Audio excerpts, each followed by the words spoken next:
दोनों पक्षों की दलील सुनने के बाद कोर्ट ने प्रतिवादियों से पूछा कि यदि आपकी फिल्म को तोड़ मरोड़ कर इंटरनेट पर पेश किया जा रहा है तो आप चुप क्यों बैठे हैं? आपने उनके खिलाफ कोई एक्शन क्यों नहीं लिया?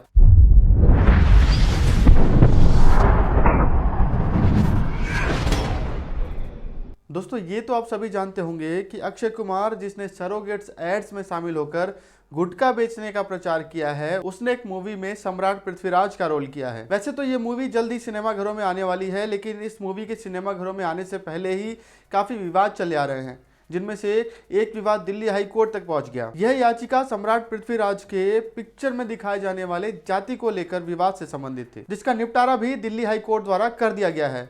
साथ ही प्रतिवादियों को यह हिदायत दी गई है कि उन्होंने जो स्टेटमेंट कोर्ट में दी है उसको बरकरार रखें तथा उससे पलटे ना।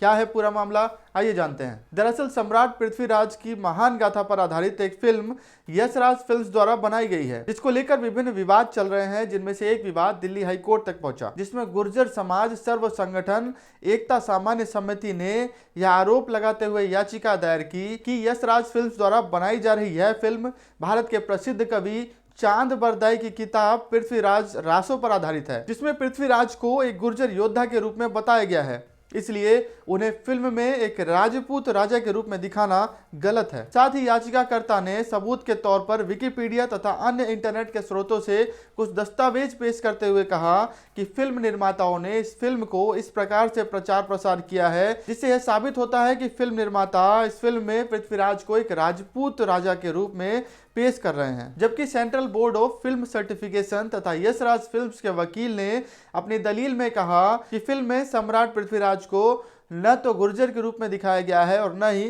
राजपूत राजा के रूप में दिखाया गया है। प्रतिवादियों के वकील ने आगे बताया कि जो डेटा इंटरनेट पर उपलब्ध है और कोर्ट में पेश किया जा रहा है उससे प्रतिवादियों का कोई लेना देना नहीं है तथा यह डेटा उनके द्वारा नहीं डाला गया है, तथा जो पोस्टर अथवा ट्रेलर इंटरनेट पर प्रतिवादियों द्वारा डाला गया है उसमें कहीं भी सम्राट पृथ्वीराज को गुर्जर अथवा राजपूत राजा के रूप में नहीं दर्शाया गया है। दोनों पक्षों की दलील सुनने के बाद कोर्ट ने प्रतिवादियों से पूछा कि यदि आपकी फिल्म को तोड़ मरोड़ कर इंटरनेट पर पेश किया जा रहा है तो आप चुप क्यों बैठे हैं? आपने उनके खिलाफ कोई एक्शन क्यों नहीं लिया? इस पर प्रतिवादियों ने प्रत्यक्ष रूप से तो कोई जवाब नहीं दिया, लेकिन अपनी सफाई में यह जरूर कहा कि यशराज फिल्म ने जानबूझकर जाति को दरकिनार करते हुए इस फिल्म को एक भारतीय फिल्म के रूप में प्रस्तुत करने का प्रयास किया है। उन्होंने अन्य विवादों का हवाला देते हुए कहा कि यह फिल्म बेवजह ही विभिन्न समुदायों के बीच में बलि का बकरा बन गई है। प्रतिवादियों की दलील सुनने के बाद याचिकाकर्ता ने कहा कि यदि यह फिल्म जातिगत नहीं है तो उन्हें इस याचिका को आगे बढ़ाने में कोई रुचि नहीं है। इस आधार पर कोर्ट ने प्रतिवादियों को यह हिदायत देते हुए याचिका को डिस्पोज ऑफ कर दिया कि प्रतिवादी ने जो स्टेटमेंट कोर्ट में दिया है वह अपने उस स्टेटमेंट से नहीं पलटेंगे। इसके साथ ही यह याचिका डिस्पोज ऑफ कर दी गई। दोस्तों, चलते चलते आपको यह भी बता दें कि सम्राट पृथ्वीराज फिल्म का नाम पहले केवल पृथ्वीराज था, लेकिन इसके भारी विरोध के बाद इसका नाम सम्राट पृथ्वीराज कर दिया गया है। दोस्तों, उम्मीद करता हूं कि आपको यह वीडियो पसंद आई होगी।